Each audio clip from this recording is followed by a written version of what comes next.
Allora, passiamo a lei, professoressa, per la parte di intervista. Il tema è simile, parliamo sempre di valutazione, nello specifico di valutazione formativa, quindi quella che si svolge durante il processo di apprendimento e per favorire proprio l'apprendimento.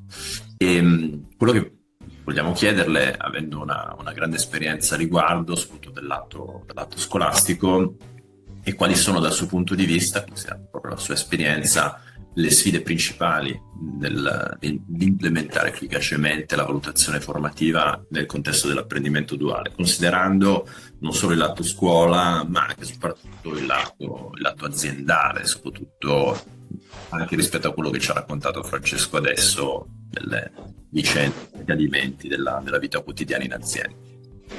Una domanda giusto per iniziare. Sì, credo che la principale sfida sia nel riuscire a tradurre quelle competenze che sono tipiche di un percorso prettamente scolastico, tradurle per avvicinarle il più possibile alle competenze che vengono raggiunte invece in un contesto lavorativo, evitando però in questa traduzione di perdere tutte quelle sfumature, tutte quelle numerosissime competenze trasversali che questo tipo di percorso permette di acquisire. Dalla mia esperienza proprio noto come a volte si fa fatica a far rientrare anche appunto tutte queste soft skills che in azienda per forza insomma ci devono essere, e a scuola invece vengono più tralasciate, insomma meno codificate, ecco. Quindi, Ma secondo lei perché accade questa differenza tra azienda e scuola, al di là del fatto che la scuola è la scuola e l'azienda è l'azienda, ma perché secondo lei succede questo, che quella tipologia di competenze apparentemente più soft poi vengono considerate un po' di seconda categoria, messe un po' da parte? perché siamo ancora molto molto legati al programma, al raggiungimento della competenza legata molto alla disciplina, e questo vedo che non è così facile, ecco, Mhm. superare questo schema e andare un pochino oltre, insomma. Ok. Eh, E rispetto, considerando anche le interazioni che lei ha con i suoi colleghi e anche con i tutor nelle aziende, una delle cose interessanti che vorremmo anche capire, anche per capire meglio come aiutarvi, e anche capire sul tema valutazione e nello specifico della valutazione formativa, quali possono essere le principali preoccupazioni che i tutor, sia a scuola che in azienda, hanno su questo tema. Sono questioni un po' più tecniche, metodologiche, sono questioni un po' più, come dire, operative, realizzative. Che tipo di problematiche vede o sente anche dai suoi colleghi, dalle sue colleghe su questo tema? Allora, rispetto agli insegnanti, quindi ai miei colleghi, la paura principale è proprio quella di non riuscire in questi percorsi a raggiungere le stesse competenze rispetto ai percorsi tradizionali, semplicemente perché ho meno tempo.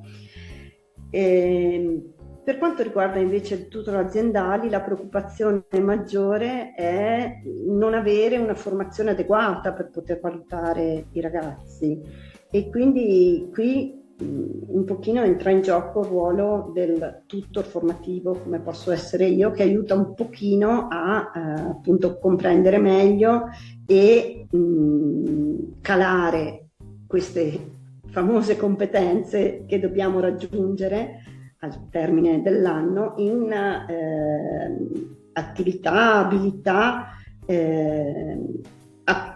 che possono essere acquisite anche sul campo, insomma, facendo rientrare, appunto, dicevo, tutte quelle sfaccettature più tipiche di un saper fare, più che di un sapere solo, insomma.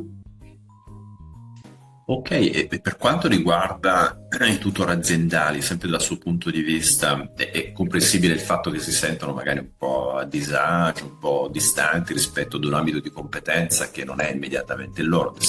Del resto Certo. loro sono artigiani, professionisti e quindi hanno il Sì, loro ambito di competenza. Però dal suo punto di vista lei vedrebbe praticabile o realizzabile il fatto che a poco anche loro inizino a sviluppare una certa sensibilità e quindi una sorta di avvicinamento ad una competenza che riguarda anche questi aspetti un po' più tradizionalmente scolastici da applicare nel loro contesto aziendale. Sì, io credo che ci sia la volontà e anche la sensibilità. Vedo che la nostra esperienza, dove in questi anni siamo riusciti a mantenere i rapporti anche con le stesse aziende, ha permesso proprio di fare un cammino anche con questi tutor aziendali.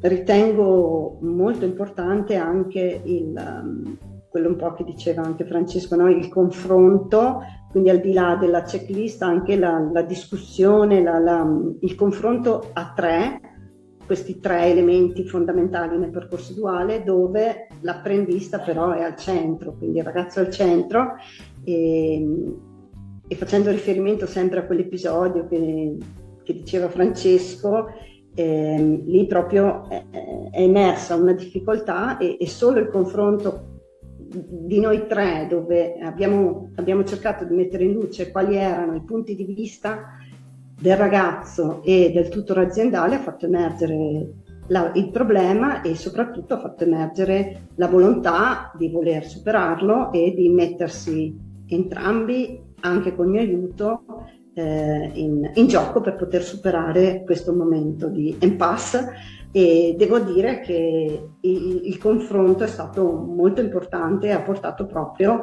ad una serenità ritrovata, una motivazione del ragazzo ritrovata, ad una maggiore consapevolezza da parte del tutor aziendale rispetto al ruolo del ragazzo, e quindi poi il percorso è continuato in modo forse più positivo di prima, insomma. Quindi ritengo che il rapporto proprio umano, il dialogo sia fondamentale in questo tipo di percorso, di strumenti un po' più rigidi, più formali, ecco. È talmente complessa questa dimensione appunto lavorativa che richiede proprio anche un confronto, un'argomentazione maggiore.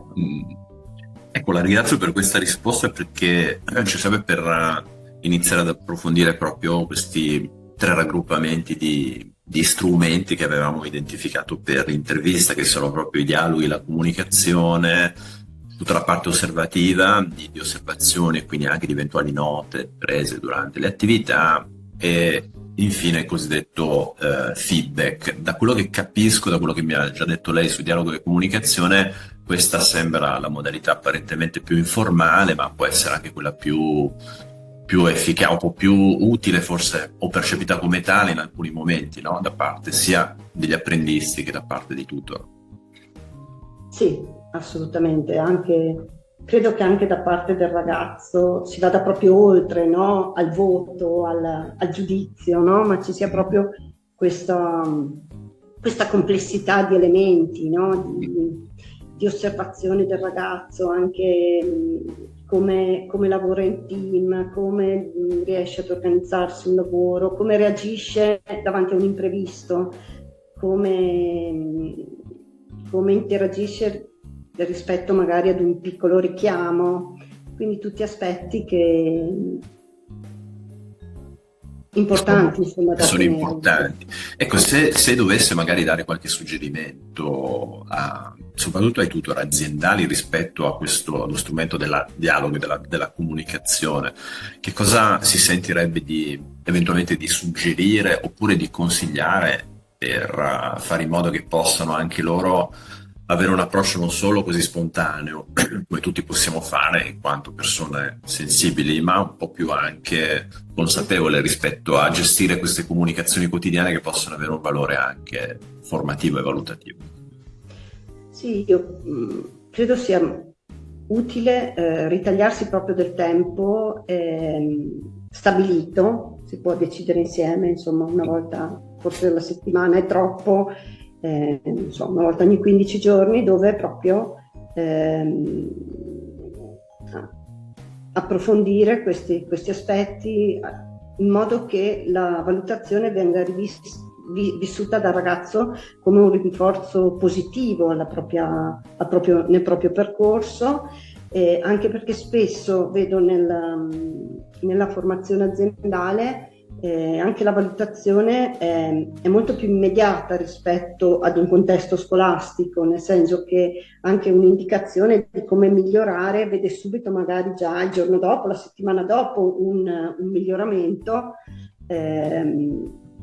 proprio tangibile. Anche per i ragazzi vedo è molto più facile per loro individuare in campo lavorativo dove posso migliorare, no? Rispetto alla scuola, devo studiare di più, resta sempre molto così vago, insomma, mentre loro sono ragazzi molto portati per l'aspetto pratico, vedo che colgono subito quali sono gli elementi migliorativi che possono portare. Ok, allora mi dà più un tempo, ecco. Maurizio, mi inserisco rapidamente. Sì, a me sembra che noi abbiamo cercato di separarli questi strumenti, però poi alla fine è difficile anche perché parliamo di dialoghi e i dialoghi per forza di cose sono collegati con le osservazioni che si fanno. L'osservazione insieme ai dialoghi è ciò che prepara al feedback alla fine. Insomma, esatto, sì. No, quello che diceva la professoressa Sicker, che ritengo molto interessante, richiama uno dei temi esplorati all'interno del progetto, che è proprio il concetto di triangolazione, no? Mettere in comunicazione i tre poli, il lato azienda tutor, lato scuola tutor e l'allievo apprendista impegnato al percorso duale, e dipanare la matassa, capire come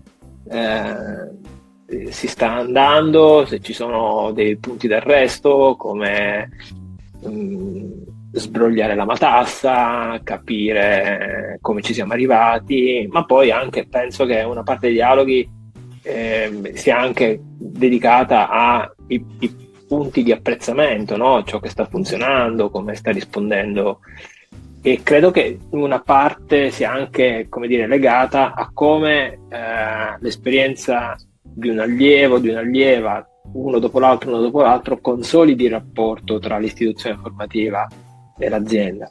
Quindi quello che noi stiamo capendo grazie alla professoressa Sicker, che si fa valutazione confrontandosi apertamente a partire dai vari ruoli. E io le voglio fare una domanda. In valutazione, questo ci dicono le esperienze, i modelli internazionali anche di valutazione delle competenze, ci dice che io non posso fare una valutazione né intraprendere un dialogo su ciò che sto valutando se non ho un'idea di ciò di cui devo parlare. Ok? In una puntata noi abbiamo esplorato questo tema qui, cioè se tu sai cosa guardare sei molto più efficace nel dialogo, nel dare il feedback e nell'acquisire osservazioni, no? E lei si è mai trovata in una situazione di dialogo con un tutor aziendale o un allievo in cui si parlavano diverse lingue perché si vedevano diverse cose e c'è stato ad esempio bisogno invece di dire vabbè, allora fermiamoci, i punti di attenzione sono come il ragazzo risponde, come il ragazzo sta perfezionando alcune delle abilità pratiche, come il ragazzo si è inserito, la ragazza si è inserito nel team, e questo che cosa ha comportato. Cioè penso che ci siano dei temi ricorrenti o qualcosa per cui ci si confronta sistematicamente, no? Si parte da un'idea di che cosa vogliamo parlare. Qual è la sua esperienza da questo punto di vista? Beh, sicuramente è importante essere molto chiari rispetto all'obiettivo formativo e comunque l'obiettivo del percorso.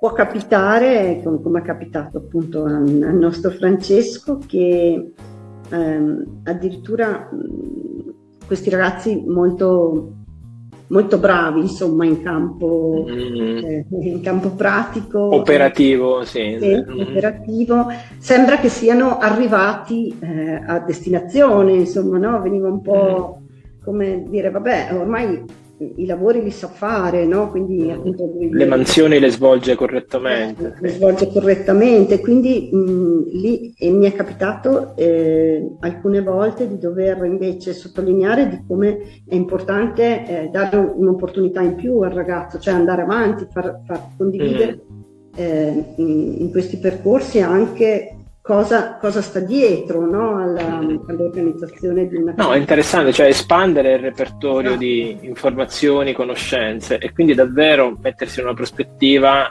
più che di insegnare un mestiere, di apprendere una competenza, no? Un modo di agire, anche di essere flessibili nell'utilizzare, nell'orchestrare le diverse mansioni che tu hai imparato. Le situazioni io penso che non siano sempre le stesse, a meno che una parte esecutiva ci sarà, perché abbiamo visto che per la potatura e la vendemmia servono certi criteri di qualità, però gli scenari cambiano sempre, le situazioni cambiano sempre, e quindi le dice andiamo oltre alla parte esecutiva, al mansionario, giusto? Ho colto?